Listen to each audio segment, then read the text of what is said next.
నటుడు రాజకీయాల్లోకొస్తే అది కేవలం పొలిటికల్ ఎంట్రీ కాదు, సమీకరణాలన్నిటినీ కుదిపే భూకంపం. ఇప్పుడు తమిళనాడులో అదే జరుగుతోంది. ఇప్పటి వరకు డీఎంకే వర్సెస్ అన్నాడీఎంకే పోరుగా కనిపించిన ఎన్నికలు ఒక్కసారిగా సస్పెన్స్ థ్రిల్లర్గా మారిపోయాయి. ఎందుకంటే రంగంలోకి దిగింది ఓ స్టార్ పవర్, ఓ క్రేజ్, ఓ కొత్త రాజకీయ ప్రయోగం. ఆ పవరే విజయ్. ఓటు శాతం కేవలం కొన్ని పర్సెంట్లు మాత్రమే అయినా ఫలితాన్ని పూర్తిగా తారుమారు చేసే స్థాయిలో ఈ ఎంట్రీ ఉందంటే అతిశయోక్తి కాదు. అయితే విజయ్ ఎవరి ఓటు బ్యాంక్ని ఎక్కువగా దెబ్బతీస్తాడు? ఒక చిన్న స్వింగ్తో పెద్ద ఫలితం వచ్చే ఈ నెంబర్ గేమ్లో విజయ్ నిజంగా గేమ్ చేంజరా లేక కేవలం గేమ్ స్పాయిలరా? Let's watch.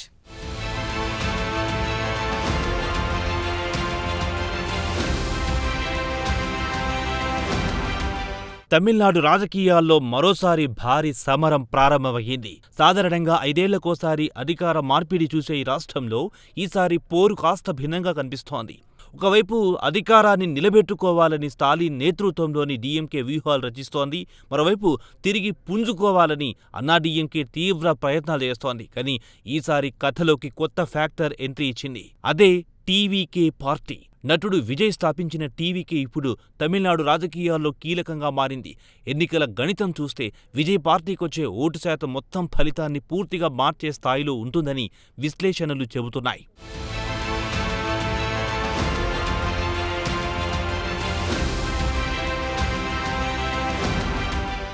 అసెంబ్లీ ఎన్నికల్లో టీవీకే పార్టీకి 14% ఓట్ షేర్ వస్తే అది పెద్ద మార్పు తీసుకురాగలదు. కానీ ఇక్కడ ప్రశ్న ఏంటంటే ఈ ఓట్ షేర్ వల్ల ఎవరికి నష్టం ఎక్కువగా జరుగుతుందనేది. ఒక స్టిమ్యులేషన్ ప్రకారం టీవీకే పార్టీకి 8% ఓట్లొస్తే ఆ ఓట్లలో 2% డీఎంకే నుంచి, 4% ఏఐఏడీఎంకే నుంచి వచ్చే అవకాశం ఉంది. అంటే ప్రస్తుతం ప్రధాన ప్రతిపక్షంగా ఉన్న అన్నాడీఎంకే పార్టీకి ఇది పెద్ద దెబ్బగా మారే అవకాశం ఉంది. అంటే టీవీకే పార్టీ వల్ల అన్నాడీఎంకే పార్టీకే ఎక్కువగా నష్టం జరిగే అవకాశం ఉంది.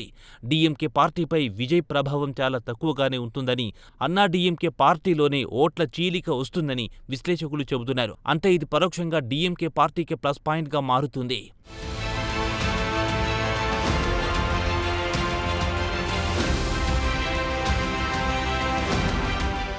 రాజకీయ విశ్లేషకుల ప్రకారం టీవీకే పార్టీకి 8% ఓట్ షేరింగ్ వస్తే డీఎంకే కూటమి సుమారు 173 సీట్లతో స్పష్టమైన ఆధిక్యం సాధించగలదు. అదే సమయంలో అన్నాడీఎంకే కూటమికి సుమారు 61 సీట్లొచ్చే అవకాశం ఉంది. అంటే విజయ్ ఎంట్రీ ప్రత్యక్షంగా అధికార పార్టీకి లాభం చేకూర్చనుంది. అయితే ఈ లెక్కలు తప్పితే మాత్రం ఫలితం కూడా పూర్తిగా మారిపోయే అవకాశం ఉందని రాజకీయ విశ్లేషకులు చెబుతున్నారు. టీవీకే పార్టీకొచ్చిన 8% ఓట్లలో 4% డీఎంకే నుంచి, 2% అన్నాడీఎంకే నుంచి వస్తే ఫలితాలు పూర్తిగా మారిపోయే అవకాశం ఉంది. డీఎంకే కూటమికి 142 సీట్లు, అన్నాడీఎంకే కూటమికి 92 సీట్లొచ్చే అవకాశం ఉంది. అంటే విజయ్ ఎవరి ఓటు బ్యాంక్ను ఎక్కువగా కట్ చేస్తాడన్నది ఈ ఎన్నికల అసలు కీ పాయింట్గా మారింది.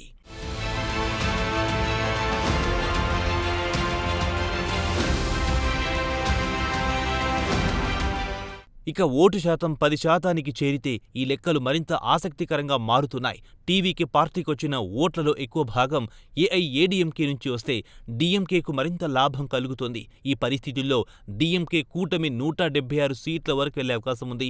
అదే సమయంలో ఏఐఏడీఎంకే కేవలం 58 సీట్లకు పడిపోవచ్చు. అంటే విజయ్ ఎంట్రీ ప్రతిపక్షానికి బలహీనతగా మారే అవకాశం కూడా ఉంది. అయితే డీఎంకేకు భయపెట్టే ఒక సినారియో కూడా ఉంది. టీవీకేకు 12% ఓట్లొస్తే అందులో 8% డీఎంకే నుంచి, 2% ఏఐఏడీఎంకే నుంచి వస్తే గేమ్ పూర్తిగా మారిపోతుంది. ఈ సందర్భంగా అన్నాడీఎంకే 127 సీట్లతో ముందంజలో నిలుస్తుంది. డీఎంకే 107 సీట్లకు పరిమితమవుతుంది. అంటే విజయ్ ప్రభావం ఒకే సమయంలో గేమ్ చేంజర్గా కూడా మారగలదు.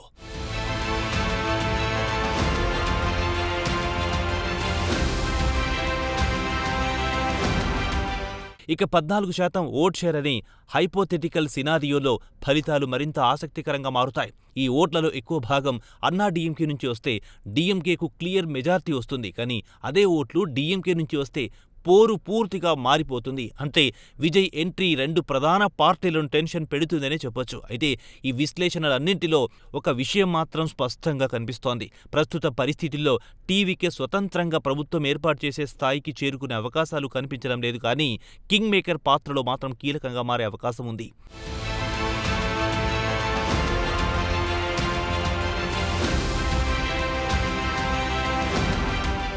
ఒక పార్టీని గెలిపించడంలో లేదా ఓడించడంలో విజయ్ ప్రభావం కీలకంగా ఉండొచ్చు. అయితే విజయ్ నిజంగా ఎంత శాతం ఓటు షేర్ సాధిస్తాడు, అతని ఓట్లు ఎవరి నుంచి ఎక్కువగా వస్తాయి, యువత పట్టణ ఓటర్లు అతని వైపు మళ్లుతారా లేక సాంప్రదాయ ఓటు బ్యాంకుగా అలాగే ఉంటాయా? ఇవే ఈ ఎన్నికల ఫలితాన్ని నిర్ణయించబోతున్న కీలక అంశాలు.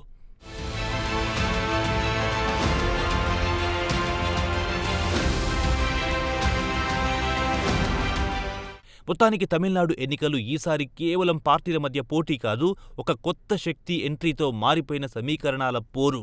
విజయ్ రాజకీయాల్లో అడుగుపెట్టడం ఈ ఎన్నికలను పూర్తిగా అన్ప్రెడిక్టబుల్గా మార్చింది. గెలుపు ఎవరిదో చెప్పడం కష్టమైనా ఒక విషయం మాత్రం ఖాయం, ఈసారి తమిళనాడు ఫలితం, గణితం, వ్యూహం, ఓటు షేర్ అన్నీ కలిపిన ఒక క్లిష్టమైన రాజకీయ సమీకరణంగా నిలవబోతోంది.